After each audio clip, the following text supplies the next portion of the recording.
Thank you for checking out Relocating to Disney. And today's topic is going to be home warranties. Now, you've probably heard home warranties advertised on the radio and maybe even television, and they seem like a huge scam. You spend a lot of money on something that you're not going to get anything out. At least that's the way I've always considered home warranties. So I was very surprised when my home insurance agent recommended getting a home warranty for the first year. Apparently, it is fairly common when you are buying a used house, an existing house, to get a home warranty for the first year because you really can't be sure what you're buying. Yeah, you have a home inspection done, and the inspector's going to find as many things as they possibly can. But there's nothing saying they're going to find everything. And Murphy's Law says the day after you move in, that's when the AC unit's going to die, right? Unless you got a lot of money in the bank to pay for unexpected repairs, you probably want to do something about the risk associated with buying an existing house.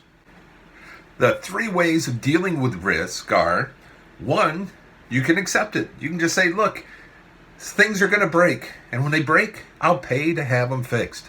The second way of dealing with risk is through avoidance. And what you say is, look, there's some old stuff in the house, so I'm just going to replace it up front so I know that it's not going to break. The third way we deal with risk is through something called a transfer. We transfer the risk of that failure onto somebody else. And the way you can do that kind of a transfer is to buy some insurance, so that if it fails, it's not on you, it's on somebody else. So if you're walking into a house and you don't know, the pool pump could fail, the refrigerators could fail, you could spring a leak someplace, you may want to look at getting a home warranty, at least for the first year. But you have to weigh the costs and the benefits and your level and tolerance of risk. Now, we looked at 2 different plans: Old Republic and First American Home Warranty. Now, sometimes on these plans, you can talk to your real estate agent and they might provide it to you for free because they are surprisingly not very expensive. Now, I don't want to put your agent on the line there. They may or may not want to spend the money to get you a free warranty. But some agents will do that. Now, another option is the seller might include a warranty to go with their house to help entice people to buy the house. If you're looking to buy a house, you might be worried, it's got an old furnace or it's got an old hot water tank. Don't worry about it, because the seller is going to give you a warranty, and if there's a failure, the warranty is going to cover it. So that's 2 possibilities. The third possibility is you just buy it yourself. How much do these cost? I was surprised. It wasn't as expensive as I thought it was going to be. I figured, okay, we're going to have a refrigerator die. We're going to have all this other stuff. This must cost $10,000. And surprisingly not here. This is Old Republic. And at the date of this recording, to get a platinum plan, which covers quite a bit, is $695 for the year. Now, that doesn't sound horrible, right? Again, you got to measure your level of risk and the costs associated with everything to see if that makes sense for you. But my expectation was $10,000 because I don't know. And I saw $695 and I was like, whoa, hey, that's cheap. Now, the $695 Platinum plan doesn't cover everything. There's add-ons if you want it to cover more things. So, for example, it doesn't cover your pool. If you want your pool to be added to it, that's an extra $200 for the year. And there's a list of other things it doesn't cover.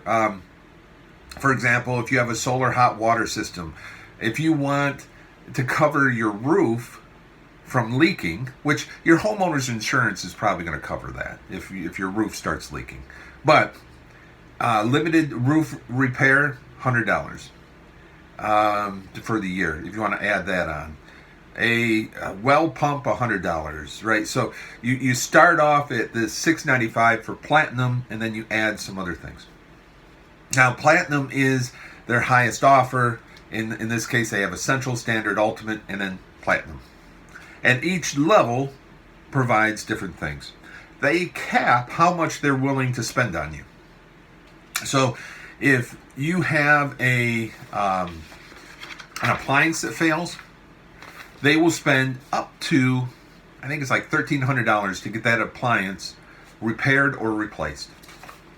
Well, I don't know about what kind of refrigerator you use, but $1,300 is probably going to cover all or most of that refrigerator cost. Now, maybe some of these new ones, they can be really expensive, so maybe not. But still, the point is, you have to know $1,300 to replace that appliance. That's the cap. That's the most they're going to give you toward that kind of a failure. And they set those limits on just about everything. So if you have a plumbing leak, they're only going to give you so much money toward it.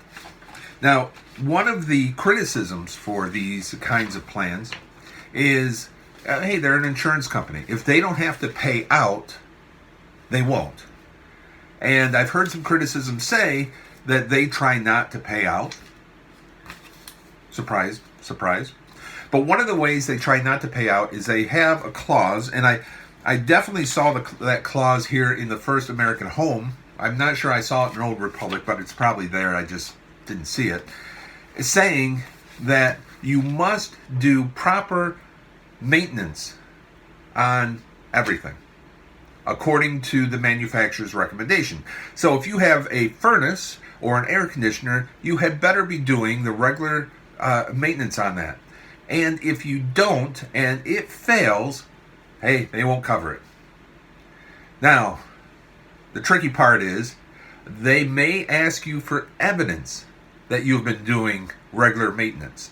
And if you can't produce that evidence, they're going to say, hey, no sign that this was properly maintained, so therefore we're not responsible for the replacement. So you start thinking, okay, no problem. I'll just properly maintain everything. I'll keep really good records so for the first year so that if anything fails, I'm covered. Well, no. Because that maintenance record has to have been done by the previous owners, because they go all the way back to the original purchase. So if you buy a house that's 10 years old and it's got a 10-year-old air conditioner or a 10-year-old heater in it, they want to see that since the purchase, has that been properly maintained? And if you can't prove that it's been, then they're going to say, hey, look, it's not our problem because it wasn't maintained. Now, how the heck are you going to go to the previous owners and say, show me your maintenance logs on all this stuff? I mean, it's going to be a very rare homeowner that's selling their house. It's going to say, here's all my log books. I'm sure there's people like that out there. I haven't encountered them, and I'm certainly not one of those kinds of people. So getting one of these insurance policies to cover your risk comes with risk, because they might not cover the risk. So is it really worth it? That's something to weigh out. And it's certainly something that as you're researching this and you're contacting the agents behind these, to question them about. And make sure you question it in writing, perhaps in an email. Or if you talk to them on the phone, follow up in an email saying, this is my understanding. Please correct me if I'm wrong. So that at least it's in writing of what was understood, especially about that topic, especially about the maintenance, because that's an easy out for them if you can't prove that you've maintained it. Am I going to get one of these? I don't know. We're talking about it, and I think we probably will. I'm not sure what all the additional items are that we're going to get on the plan. You know, it comes at the basic at like $600, $500, $600, $700, and then you add on, I want the pool, I want roof leaks, I want all this other stuff. A lot of the things that you add are covered by your homeowner's insurance. Yeah, your homeowner's insurance probably has a huge deductible, so maybe it does make sense to add it. But at the end of the day, it might be worth it. So if you're looking at buying an existing house and you're considering whether or not to get a home warranty for the first year, look into it. It might be the perfect opportunity for you to take some of that risk and take it off your plate and cover yourself with a little bit of financial safety.